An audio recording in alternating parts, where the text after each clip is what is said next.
"Stop running and fight me." Clint Eastwood's 350-pound bodyguard threw a heavy overhand right with everything behind it, the kind of punch that ends bar fights. Chuck Norris stepped off the line at a 45-degree angle, and the punch traveled through empty air. The bodyguard stumbled 2 paces past the place where Chuck used to be, turned, and came again for the 5th time in under a minute, and for the 5th time he did not land a hand on him. On the back lot of the Warner Brothers studio in Burbank in 1980, 30 crew members had gone silent on the paved staging area between stages 16 and 17. At the front of the crowd, Clint Eastwood stood with his arms folded and the cigar between his teeth gone cold, watching the way a man watches something he cannot quite stop and cannot quite look away from. The bodyguard's name was Frank Tarver. He was 6'6", and for 10 years he had taken down men twice Chuck's size in alleys and jail cells out of the LAPD rampart. But on that Wednesday afternoon, in front of his boss and 30 witnesses, he could not put a scratch on a 40-year-old man in jeans and a plain white T-shirt. What happened in the next 90 seconds on that pavement was something Clint Eastwood would carry with him for the rest of his career. Earlier that day, Chuck Norris had not woken up expecting to fight anyone. He drove to the Warner Brothers studio to meet with Clint Eastwood, a man whose work he respected for 15 years, to talk about a Western. He was 40 years old, just off principal photography on the Octagon, and the studio had spent 4 months trying to set up the meeting he was driving to. It was about a buddy Western. Clint Eastwood was attached. They wanted Chuck attached, too, as the second lead. Chuck and Clint had spoken twice on the phone over the previous winter and had never actually met in person. This was that meeting. Chuck parked in the visitor lot near stage 12 and walked across the access road in jeans, a denim jacket, a plain white T-shirt, and brown work boots. Waiting outside the bungalow was Clint Eastwood's bodyguard. Frank Tarver had been with Clint for almost 4 years by then, hired after a stalker incident on the set of The Enforcer. He was 46 years old, loyal, respected, and the toughest man on any Eastwood set. Everyone on those sets knew it. Frank thought Hollywood was a town of pretenders. He believed the only real men on any film lot were the Vietnam veterans working in the grip department, and he thought tournament karate was a sport for men who had never met real resistance. For 2 years he had been listening to Clint Eastwood quietly disagree with him. Clint had taken karate seriously by then. He brought in real instructors and earned a real black belt. He had also taken to clipping Chuck Norris's tournament photos out of Black Belt magazine and leaving them on the dashboard of the trailer. More than once in front of Frank, he had called Chuck the real thing, the way a man casually praises someone he admires without quite noticing he's doing it. Frank never said a word about it. He was a professional. But that morning, over breakfast at the Bob's Big Boy in Toluca Lake, Clint told him where they were headed at 1:30. "We're meeting Chuck Norris today, Frank.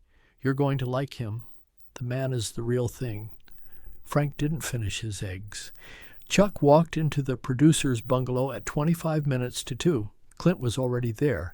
They shook hands for the first time and talked for 45 minutes about the Western, the locations in Montana, the horseback sequences, the script as it stood.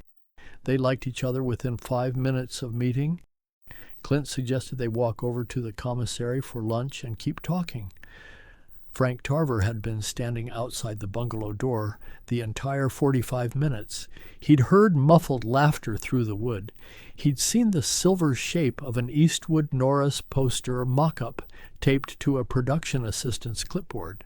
When the door opened and Chuck walked out beside Clint, Frank fell into step half a pace behind his boss, the way he always did, and the three of them walked into the May afternoon sun. They crossed the lot together, Clint and Chuck talking about the Western. Clint was animated, happy. He'd been trying to get this picture set up for almost 2 years. They reached the paved staging area between stages 16 and 17. 2 camera trucks were parked along the south side.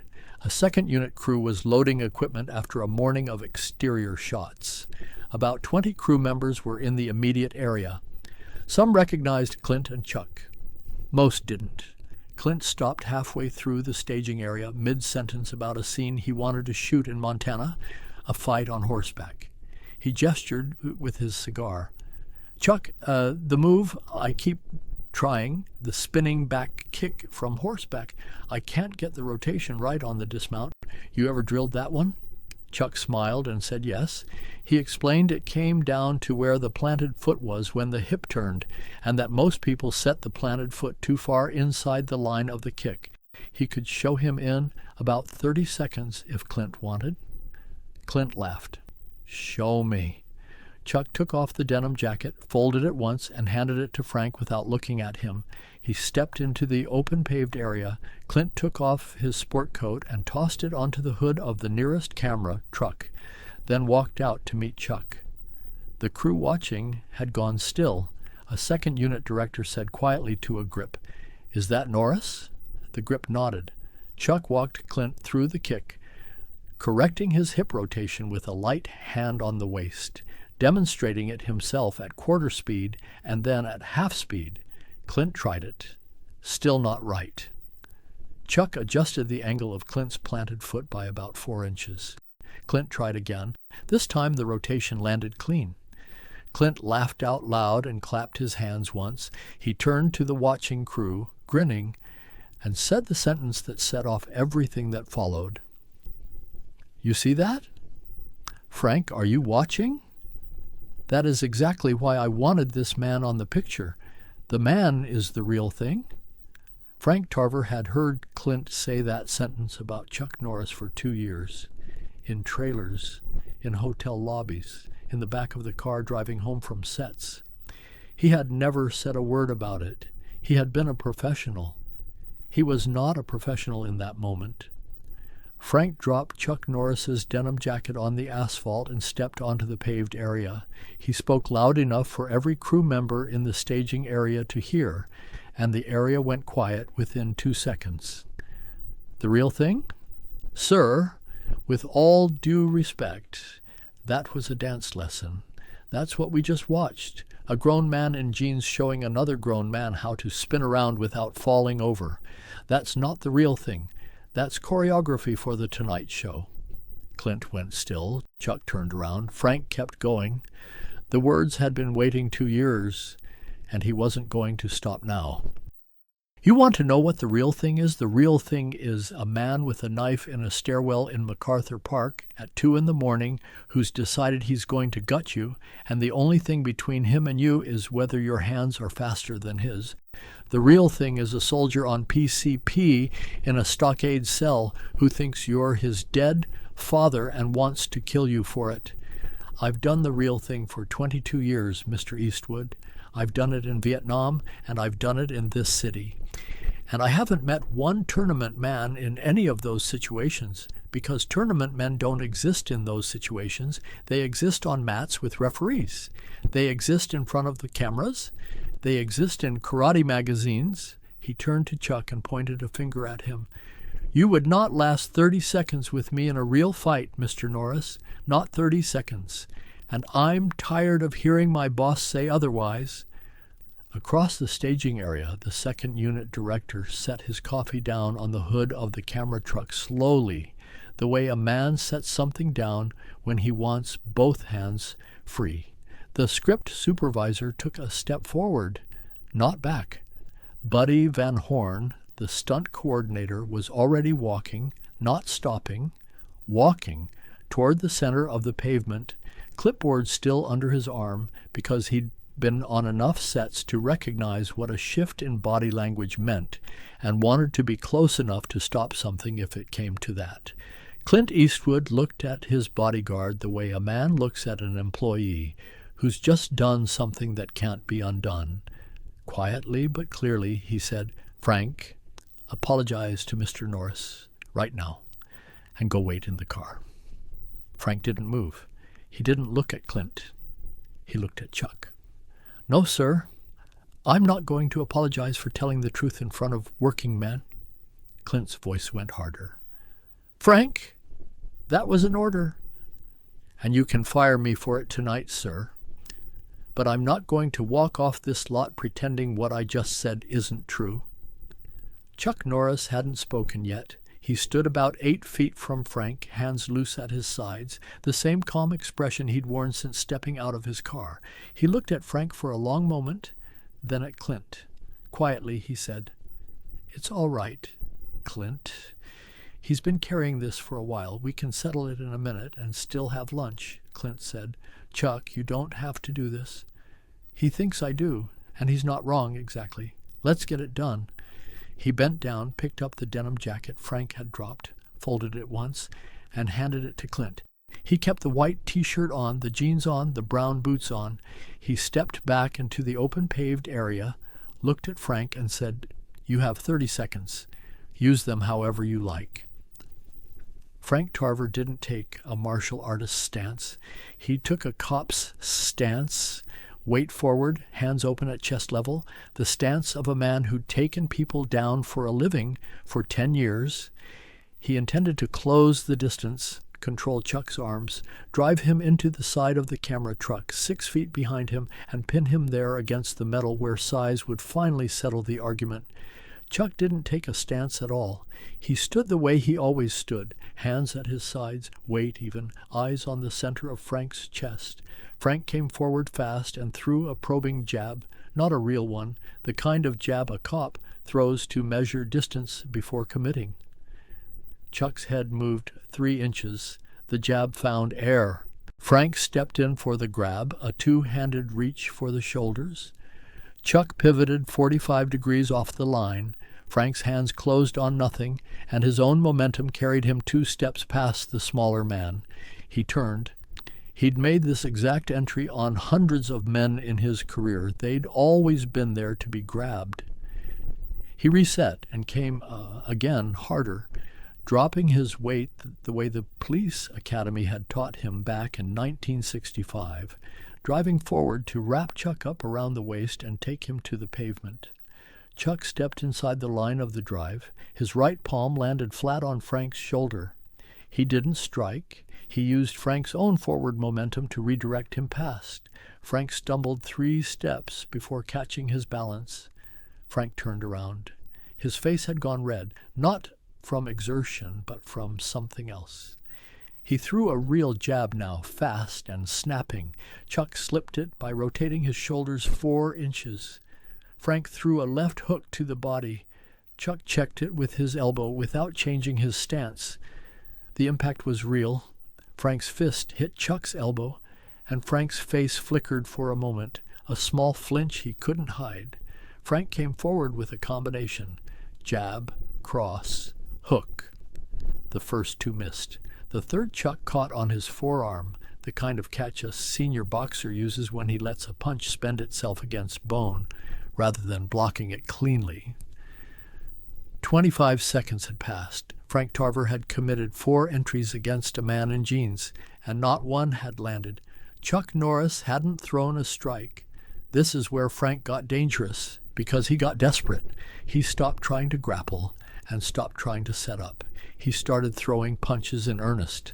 Frank had boxed at Fort Bragg back in 1956, and he could still punch when he meant it. The first was a heavy, overhand right, the kind that ends bar fights. Chuck slipped it by an inch. Frank threw a straight right with everything in his shoulder. Chuck slipped that too, and as the punch traveled past his face, he tapped Frank lightly on the side of the ribs with an open palm. It wasn't a strike. It was a correction, the kind of tap an instructor gives a student who's overcommitted. Frank felt the tap. Every man in the staging area who knew what he was watching understood, in the second after that tap landed, what Chuck Norris had just told Frank Tarver without saying a word. "I can hit you whenever I want. I'm choosing not to." Frank's left glove came up to his mouth without his thinking about it, the small involuntary check a man makes when his lip is bleeding and he doesn't remember it splitting. He looked at the red smear on his knuckle. He hadn't felt the tap that caused it. He threw his hardest punch of the day, a straight right, full weight, full extension. Chuck slipped it and tapped him on the kidney as the punch traveled past. Clint Eastwood, watching from 12 feet away with his cigar still between his teeth, told Frank to stop immediately. Frank refused to look at his boss. Chuck hadn't thrown anything in 50 seconds. He'd let 4 heavy punches travel past his face, checked one with his elbow, caught one with his forearm. He was on defense against a man who wasn't stopping, and he was starting to understand the man wasn't going to stop on his own. He should have stopped there. Every man watching knew it. Clint knew it. But Frank Tarver didn't stop. The version of himself that could have stopped had been left behind about 30 seconds earlier, and the version still moving couldn't afford to. Frank committed everything next. Full body weight forward, head down, arms out, the way a linebacker commits to a quarterback he intends to drive through the pavement. Chuck read it before Frank's lead foot lifted. He'd been in this exact situation before, twice in his life, in actual street confrontations in the early 60s. He knew what happened if he kept stepping off the line. The man kept coming until he got tired enough or hurt enough to stop, or until someone got seriously injured.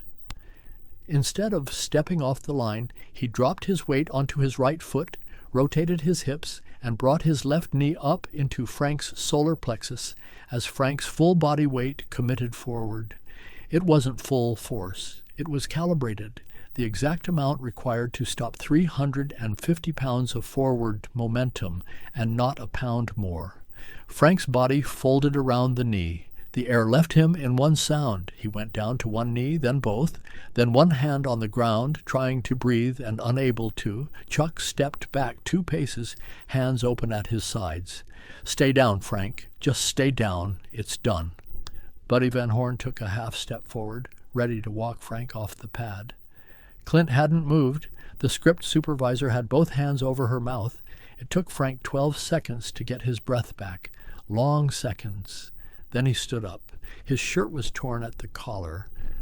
There was blood at the corner of his mouth, where his teeth had cut his cheek. His hair was wet with sweat. He stood the way men stand when they've run out of every option except the next one, and the next one is going to be worse than the last. He came forward again. Chuck said, louder this time, "Frank, stay down!" Frank threw a wild right. Chuck slipped it. He threw a wilder left. Chuck slipped that too. Frank grabbed for Chuck's T-shirt with his right hand, getting a fistful of cotton at the chest.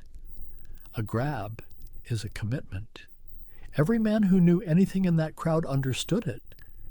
The moment Frank's hand closed on the shirt, Chuck had him. This was the moment he stopped trying not to win and started trying to end it. What Chuck Norris did in the next 2 seconds was the most controlled violence anyone in the staging area had ever seen.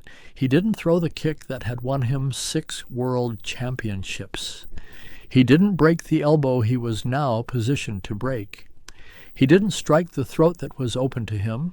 He placed his right hand over Frank's grabbing hand, trapping the fist against his own chest, and pivoted 45 degrees, dropping his weight. Frank's wrist rotated with him. Frank's shoulder rotated the wrong way.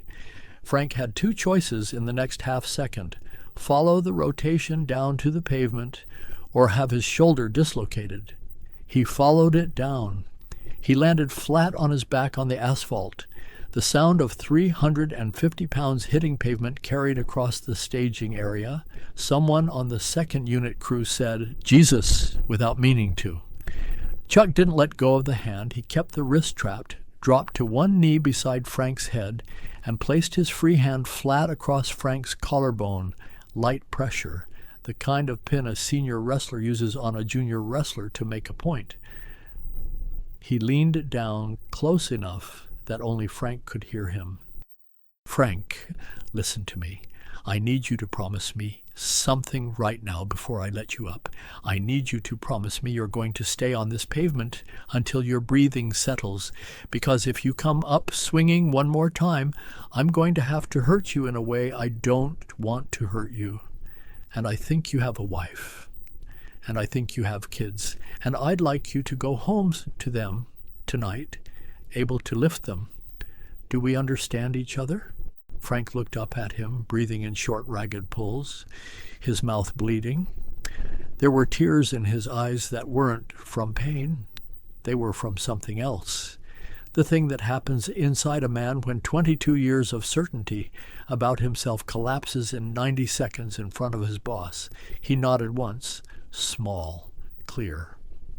Chuck said quietly, "Say it." Frank said, hoarse, "I promise." Chuck let go of the hand, stood up, and stepped back 3 paces, hands open at his sides. Frank lay on the pavement another 20 seconds. He wasn't unconscious, he wasn't seriously hurt, but getting up required something he hadn't finished putting back together. Chuck didn't look at the crew. He turned and walked the 12 feet across the staging area to where Clint Eastwood stood with the cigar still between his teeth, arms still folded, an expression on his face that nobody on the Warner Brothers lot would forget. Chuck held out his hand for the denim jacket.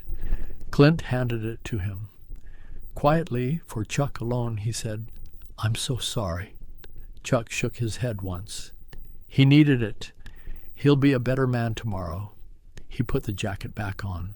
The fight had lasted 92 seconds. Buddy Van Horn started across the pavement to help Frank up. Frank waved him off and got up on his own. He stood for a moment with his hands on his knees, then straightened. He was steady on his feet.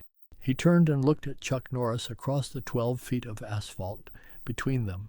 He walked the distance. The crew didn't move. Frank stopped 2 feet from Chuck. He didn't look at Clint. He looked only at Chuck. His shirt was torn, his mouth bleeding, his hair wet with sweat. "Mr. Norris, I had you wrong. Every word I said about you was wrong. I've spent my whole life believing one thing about men like you, and I was wrong about all of it. I'm sorry." He didn't say it the way a man says something to diffuse a moment. He said it the way a man says something he'd just learned in the last 90 seconds and intended to remember for the rest of his life. Chuck nodded. "You're a brave man, Frank. Bravery just isn't always the same thing as being right. Get some ice on the ribs." Frank extended his hand. Chuck took it. "Mr. Norris, I owe you an apology. I don't have the right words for it yet. I may not have them for a while, but I want you to know I'm working on finding them." "Take your time, Frank. The words aren't the part that matters." Clint walked over, put his hand on Frank's shoulder, and said quietly, "Go home, Frank. We'll talk in the morning." Frank nodded and walked away across the lot, the way a man walks after a thing like this, not entirely in a straight line, but upright. The crew parted for him. He passed Buddy Van Horn, who reached out and touched his arm once as he went by. He disappeared around the corner of the stage 17. Clint turned to Chuck, took the cigar out of his teeth, and said, "Chuck, I've made 100 fight scenes in my life. I've never watched anything like that." They walked to the commissary and sat down for lunch. Frank Tarver went back to work the next morning at 6. He stayed with Clint another 9 years and retired in 89. He died in 2003 without ever telling his wife or his 3 children what had happened on the pavement that afternoon. The Buddy Western never got made. 6 years later, on a Tuesday night in 1986, a producer at Cannon Films picked up the phone in his office on Sunset Boulevard. The voice on the other end was Clint Eastwood's. The producer hadn't been expecting the call. He listened for about 90 seconds, wrote one word on the legal pad in front of him, underlined it twice, and hung up. The word was Norris. "Thanks for sticking with me to the end. If you enjoyed this, then you'll love the stories from the behind the scenes of Chuck Norris's movies. Scan the QR code on the screen to get your copy, or visit realstoriesfromtheset.com. From the Coliseum fight with Bruce Lee, the 4 days in the West Texas dirt with David Carradine, the squib that nearly took his eye in Manila, the helicopters that went down in the Philippines, all gathered into one place for the first time. And remember to hit subscribe. I'll see you in the next one.